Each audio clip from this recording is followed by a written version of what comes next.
ఏం బ్రిడ్జి ఏం లంచోడు ఎంత అన్యాయం.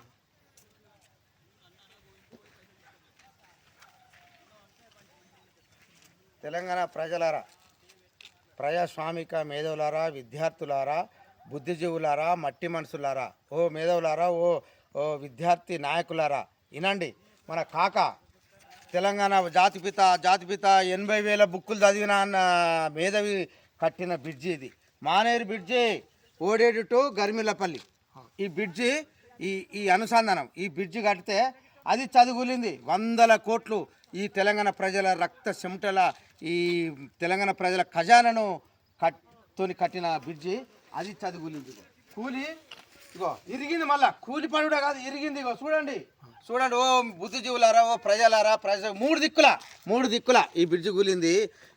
ఓ గుడ్డిజీవులారా, టీఆర్ఎస్ నా జాతిపిత, నా కవిత, నా హరీష్ రావు, నా కేటీఆర్ అనే ఓ మేధావులారా, ఓ బుద్ధిజీవులారా, అరే చూడర్రా, ఇటువంటిది అక్కడ మన 1,30,000 కోట్లు పెట్టి 1,30,000 కోట్లు పెట్టి కట్టినటువంటి కాళేశ్వరం మేడిగడ్డ కూలిపోయింది.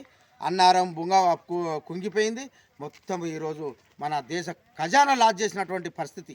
ఈరోజు ఎవడొచ్చినా ఈ ప్రభుత్వాన్ని నడపద్దు, ఈ ప్రభుత్వం కూలిపోవాలి, ఎవడొచ్చినా ప్రభుత్వం నేను తప్ప ఎవడు రావద్దని దోసుకున్న ఈ దొంగ ఈ కేసీఆర్, ఈ కుటుంబం, వీళ్ళని తీసుకొచ్చి మానేర్ల వాళ్ళ కుటుంబాలను దీనికి సంబంధించి ఈ ప్లాన్ ఇచ్చినోడు ఎవడు, ఇన్ని కోట్ల ప్రజల సొమ్మును మొత్తం నీలపాలు చేసినటువంటి వ్యక్తులను ఈ మానేర్లనే ఉరిదీయాలి. ఓ ప్రజాస్వామ్యమా, నిజంగా ప్రజాస్వామ్యం అయితే ఇక్కడ వాళ్ళని ఇక్కడ న్యాయ విచారణ చేసి ఇక్కడ ప్రజా కొట్టు పెట్టి ఇక్కడ ఉరిదీయాలని చెప్పేసి మేము డిమాండ్ చేస్తూ ఉన్నాం. అటు చూపెట్టు, అన్ని చూపెట్టు, చూడండి అని చెప్పి అన్ని చూపెట్టు. అది డిస్టెన్స్ గ్యాప్ ఎక్కువ వచ్చిందా